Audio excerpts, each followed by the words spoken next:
Всем привет! Меня зовут Манас Муратбеков, и я иммиграционный адвокат. В данном видео я вам расскажу о последних изменениях и как они применяются на практике. Прежде всего, хотелось бы сказать, чтобы вы не поддавались всеобщей негативному мышлению, а это то, что сейчас очень сильно распространяется, иммиграцию запретили в США. На самом деле это не так. Иммиграция у нас продолжается, были введены всего-навсего ограничения, была приостановлена некоторая иммиграция до конца года, но у нас есть много-много исключений. Хорошая новость для студентов, как вы знаете, кто следит за моим инстаграмом, что благодаря судебным искам, которые подавали мы, иммиграционные адвокаты, мы выиграли для вас дело, то, что если вы приедете этой осенью и будете учиться, либо вы уже находитесь на территории США и ваша школа переходит онлайн, то вы можете оставаться на территории США, и вы не обязаны будете покинуть Соединенные Штаты Америки, чтобы не было у вас на территории США незаконного присутствия. А теперь перейдем к часто задаваемым вопросам, которые мне очень много пишут в Инстаграм, звонят, директ. Мы физически просто не успеваем ответить на все, поэтому мы делаем данное видео. Прокламация насчет указа, который вступил в силу с 23 апреля 2020 года, а также был продолжен до конца этого года. Оно именно касается трудовой иммиграции, но там есть ограничения. Изменения теперь по часто задаваемым вопросам. Данный указ относится к большинству людям, которые находятся за пределами территории США. Теперь еще один момент, что если вы уже получили визу до вступления в силу этих законов, и она у вас имеется на руках, но вы не можете достать билет и приехать сюда, на самом деле вашу визу никто не может забрать, либо аннулировать. Вы можете приехать по этой визе иммиграционной и осуществлять то, что вы собираетесь делать на территории США в законном смысле этого слова. Теперь очень часто задаваемый вопрос касается убежища на территории США. Если вы уже находитесь на территории США, то прокламация, то есть указы президента вас не касаются, вы можете подавать на убежище.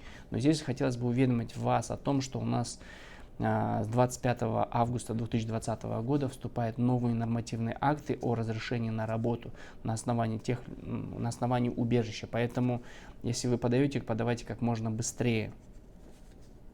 Теперь, что касается очень часто задаваемых вопросов, у меня уже есть виза на руках, заберут ли у меня ее? Еще раз отвечаю на этот вопрос, что у вас иммиграционную визу, любую другую визу забирать не будут. Так, поехали дальше. Так, теперь кого это не касается, очень внимательно послушайте, пожалуйста. Для тех ребят, у которых уже есть грин-карта, для тех лиц, кто собирается приезжать на территорию США и получать и участвовать в программах по борьбе с COVID-19, с коронавирусом, то вас ограничения не касаются. То есть вы можете смело приезжать. А также тех лиц, кто является супругами и детьми военнослужащих либо правоохранительных структур Соединенных Штатов Америки, ограничений не касаются. Так, кому делегируется право определять, вы можете въезжать на территорию США, если вы уже подаете эту визу на территорию США, это именно передается консулу. Поэтому дети, супруги граждан Соединенных Штатов Америки, вас новые изменения не касаются, а касаются именно тех детей, кто уже старше 21 года. Но это, это всего-навсего приостанавливает до конца года, но не забирает у вас право подавать на эту петицию, поэтому вы сможете смело подавать. Так, теперь касается изменений. Как вы знаете, у нас иммиграционная виза, особенно L-виза, была приостановлена. Но здесь есть четкие исключения, а именно, если вы будете въезжать на территорию США по L-визе и будете заниматься энергетикой, обеспечением еды, транспортом, а также всем необходимым для борьбы с коронавирусом, новые ограничения и изменения вас не касаются. Также не касаются категории инвестиционных виз и B5. Все те лица, особенно были и в первом указе указаны, ограничения не касаются. То есть это лица, кто приезжает на территорию США и инвестирует большое количество денежных средств и получает грин-карту. Также у нас изменения происходят насчет, очень часто задаются вопросы, особенно тем людям, кто подается по категории EB1. Это лица, представляющие национальный интерес для США, это спортсмены, талантливые люди. Вы до конца года, если не получили визу, временно пока приостанавливайтесь, но с нового года, с 1 января 2021 года, вы можете дальше продолжать, если не будет каких-либо дополнительных изменений. Но не забываем, что все мы, иммиграционные адвокаты на территории США, объединены одним общим профсоюзом, и мы сообща вместе подаем иски против правительства США на некоторые акты и боремся именно за ваши права. Теперь касается тех лиц, кто уже находится на территории США, вас ограничения не касаются.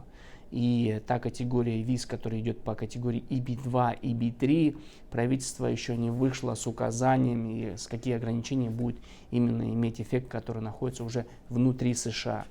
Теперь последние изменения. У нас уже на территории США въехало больше, чем 10 человек. То есть можно въезжать. Как часто въезжают? Это въезжать через Турцию, через Россию, то есть это турецкими авиалиниями, российскими авиалиниями. Приезжают как по иммиграционной, неиммиграционной визе, туристической. То есть въезд уже разрешен. Никаких ограничений, никаких карантинов нету. Но самое главное, если вы себя чувствуете, то обращайтесь в медицинские центры, где могут вам помочь. Поэтому, ребята, если некоторые вопросы я не смог в данном видео рассказать, пожалуйста, пишите под комментарием, какую информацию вы хотите услышать, увидеть. А также мы сделаем общую ссылку на информацию, на часто задаваемые вопросы. Поэтому самое главное, проинформирован, вооружен. И всем удачи!